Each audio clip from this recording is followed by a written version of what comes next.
নকল সোনার প্রলোভন দেখিয়ে আসল সোনার গয়না হাতিয়ে নেওয়ার অভিযোগ। চাঞ্চল্যকর এই ঘটনা ঘটেছে বহরমপুরে। অভিযোগ, বহরমপুরের রাধারঘাটের এক যুবক নকল সোনার বিস্কুট নিয়ে আসে, এরপর একটি টোটোতে উঠে পড়ে। টোটোতে থাকা মহিলা যাত্রীকে সে জানায় তার কাছে একটি সোনার বিস্কুট রয়েছে, যার মূল্য মহিলার কাছে থাকা সোনার অলংকারের থেকে অনেক বেশি। তার পরিবর্তে মহিলার কাছে থাকা সোনার অলংকার তাকে দিতে।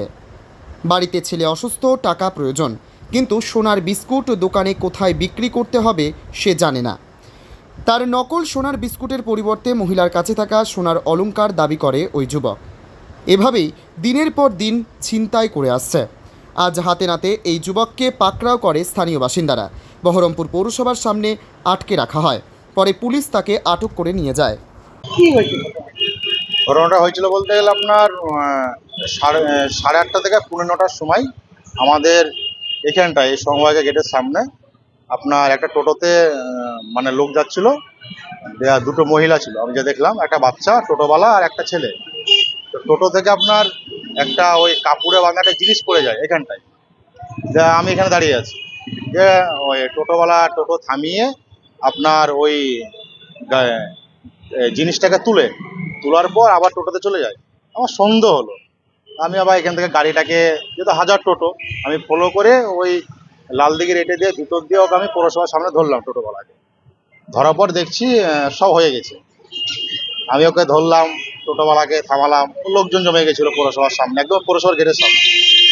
দিয়ে ওকে বললাম কি হয়েছে, ও তাই বললো। আমি বললাম তোমার যে জিনিসটা পড়ে গেছিলো ওটা বের করো। বের করে না, যাই হোক বের করলো। দেখছি ওই গোল্ডেন সোনার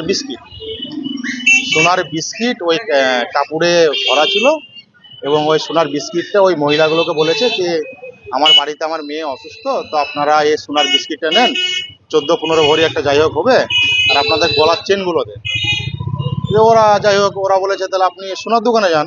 ওই যে না, বুঝতে পারছেন না, যুগের পরিস্থিতি ভালো না, তো আপনারা গ্রামগঞ্জে বাড়ি, আপনারা গ্রামগঞ্জে এটাকে তৈরি করে নেবেন। সব হয়ে গেছে, একটা বোরকা পরা মেয়ে ছিল, সব রফা দফা সব এই কয়েক মানে আপনার এর মধ্যে হয়ে গেছে। তো আমি যে ধরলাম, যে সব দেখার পর লোকজন জমে গেল। মেয়েগুলোদের যা জিনিস সেটা মেয়েগুলো পেয়ে গেছে, ওদেরগুলো ওদের কাছেই আছে। আর ছেলেটা সোনার বিস্কিটটা সঙ্গে সঙ্গে থানায় ফোন করেছিল, ওখানকারই অনেক পাবলিক ছিল ওনারা। তো পুলিশ প্রশাসন সঙ্গে সঙ্গে খুব অ্যাক্টিভ, ওনারা এসে ওনাকে আবার নিয়ে গেছে। মানে ওরা কি ভুল বুঝিয়ে? হ্যাঁ, ভুল বুঝিয়ে একদম, মানে আপনার যেরকম মানে মানে লোভ দেখিয়েছে, লোভে এরাও পড়ে গেছে। তো আমরা বলবো, কোনো মানুষকে শহর বাজারে আসছে ডাক্তার ফাক্তার দেখাতে, সব আসে, মানুষ তো এমনি ঘুরতে আসে না, এদের সঙ্গে এরকম মানে প্রতারণা করাটা খুব অন্যায়। মেয়েগুলো কি ডাক্তার দেখাতে? মেয়েগুলো ওরকমই, মানে পেশেন্ট পার্টি হতে পারে, কোনো জায়গায় ডাক্তার ফাক্তার দেখাতে।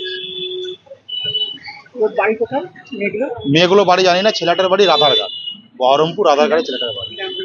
নামটা আমি সঠিক বলতে পারবো না, কেননা ওই পর্যন্তই, মানে ওই কয়েক মিনিটের মধ্যে না করলে অন্যরকম হতো। নামটা আমি জানি না। আপনার নাম?